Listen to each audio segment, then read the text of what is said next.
મહત્વપૂર્ણ સમાચાર કચ્છથી કેબલ ચોરી મામલે ચોંકાવનારો ઘટસ્ફોટ પોલીસ હેડ કોન્સ્ટેબલે જ કરાવી હતી ચોરી સાગરીત સાથે મળીને કેબલ ચોરી કરાવી પોલીસ કર્મચારીએ ચોરી કરાવ્યાની કબૂલાત કરી મોતશોક માટે ચોરી કરાવ્યાની કબૂલાત પોલીસે ભુજના હેડ કોન્સ્ટેબલ અને તેના મદદગારની ધરપકડ કરી છે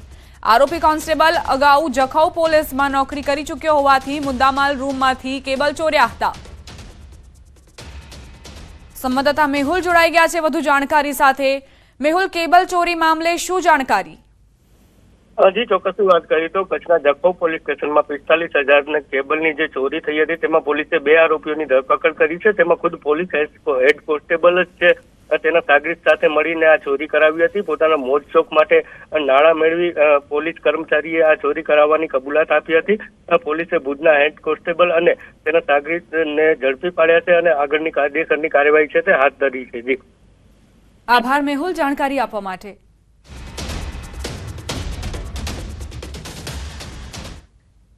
રાજકોટના ઇન્ટરનેશનલ ગ્રીનફિલ્ડ એરપોર્ટ પર આજે નવા ટર્મિનલનું લોકાર્પણ કરાયું અંદાજે 23,000 ચોરસ મીટરમાં ફેલાયેલા ટર્મિનલને સાંસદો અને પદાધિકારીઓની હાજરીમાં ખુલ્લું મૂકવામાં આવ્યું ઇન્ટરનેશનલ એરપોર્ટ પર આવતા યાત્રિકોનું તિલક અને પુષ્પ આપીને સ્વાગત કરવામાં આવ્યું एयरपोर्ट पे जो वेलकम हुआ था मुझे बहुत अच्छा लगा फिर मैंने जानने की कोशिश की हमारा वेलकम क्यों हुआ ये आज से एयरपोर्ट का स्टार्टिंग हुआ इसलिए हमें वेलकम मिला लेकिन हमें बहुत अच्छा लगा बहुत एंजॉय किया हमने इसके साथ मेरा नाम विशाल है मैं फर्स्ट टाइम आज राजकोट एयरपोर्ट पे आया यहाँ पे आके हमारा जो स्वागत हुआ है वो बहुत अमेजिंग एक्सपीरियंस था सभी डांसर यहाँ पे गरबा कर रहे थे ખેડૂતોના જીરાના પાક પર અત્યારે નુકસાની મંડરાઈ રહી છે જીરુના પાકમાં સુકારા નામનો રોગ આવતા દ્વારકા જિલ્લાના ખેડૂતો ચિંતામાં મુકાયા છે છેલ્લા થોડા દિવસથી વાદળછાયું વાતાવરણ સર્જાતા જીરાના પાક પર સુકારો આવી ગયો છે જીરાના પાકમાં 1 વીઘામાં 6 થી 7,000 જેટલો ખર્ચ કર્યો છે પરંતુ વાતાવરણ અનુકૂળ ન હોવાના કારણે જીરાના પાકમાં સુકારા નામનો રોગ આવી જવાથી 50% જેટલું જીરું સુકાઈ ગયું છે અને ઉત્પાદનમાં પણ ઘટાડો થાય તેવી શક્યતા છે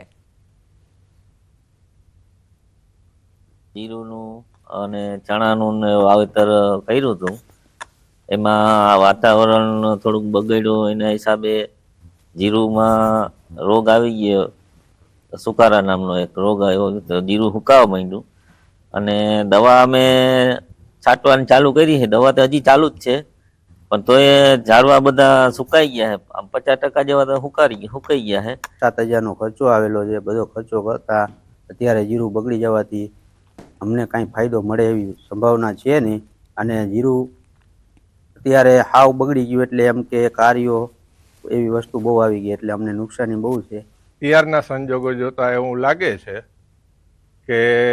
ખર્ચાના પૈસા નીકળી જાય તો અમે નસીબદાર અને ઉત્પાદન ખૂબ જ ઓછું થવાની ગણતરી છે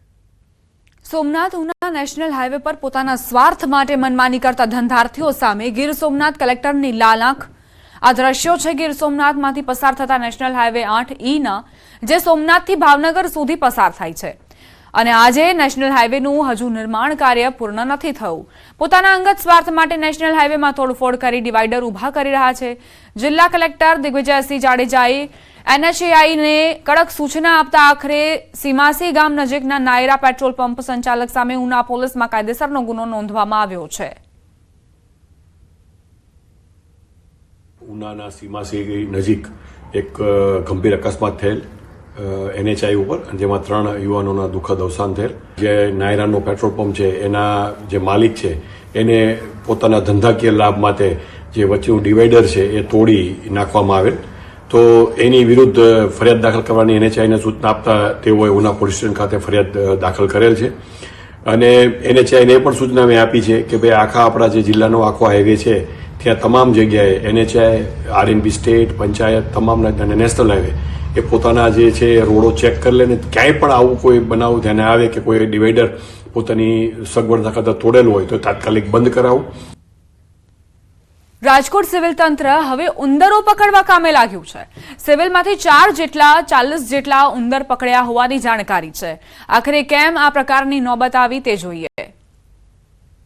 રાજકોટ સિવિલમાં ઉંદરોનો ત્રાસ વધતા જ તંત્ર દોડતું થયું હતું. હોસ્પિટલમાં આવેલી PMSSY અને OPD બિલ્ડિંગમાં ઉંદરોના કારણે દર્દીઓ પરેશાન થઈ રહ્યા હતા, જેના વિડીયો સામે આવતા જ તંત્રએ કામે લાગી ગયું હતું. સિવિલ તંત્રએ બંને વિભાગમાંથી 40થી વધારે ઉંદરો પકડ્યા હોવાનું સામે આવ્યું છે. સિવિલ હોસ્પિટલ તંત્ર દ્વારા હાલ PMSSY તેમજ OPD બિલ્ડિંગમાં ઉંદર પકડવા માટે પિંજરા મૂકવામાં આવ્યા છે, ત્યારે ઉંદરોને પકડીને શહેરથી દૂર હાલ છોડવામાં આવી રહ્યા છે. મહત્વનું છે કે સિવિલ હોસ્પિટલમાં ઉંદરોના ત્રાસનો વિડીયો સામે આવ્યો હતો. સિવિલ હોસ્પિટલમાં સારવાર લઈ રહેલા નાના બાળકો પણ ઉંદરોના ત્રાસથી પરેશાન થઈ રહ્યા હતા. એક દીકરી સિવિલ હોસ્પિટલમાં સારવાર લઈ રહી હતી. એ દરમિયાન તેમને બચકું ભરી દીધું હતું અને એમના માતાને પણ ઉંદર હવે બચકા ભરેલી લીધા હતા. સિવિલ હોસ્પિટલમાં ફ્રૂટ તેમના માટે લાવવામાં આવતું હતું, જે ઉંદર ખાઈ જતા રોગચાળાનો ભય ફેલાયો હતો. કોવિડ સમયે બનેલી નવી સિવિલ હોસ્પિટલમાં જ ઉંદરોનો ત્રાસ સતત વધી રહ્યો છે. ઉંદરોના ત્રાસમાંથી દર્દીઓને મુક્તિ આપવામાં આવે તેવી માંગ પણ દર્દીઓ કરી રહ્યા છે.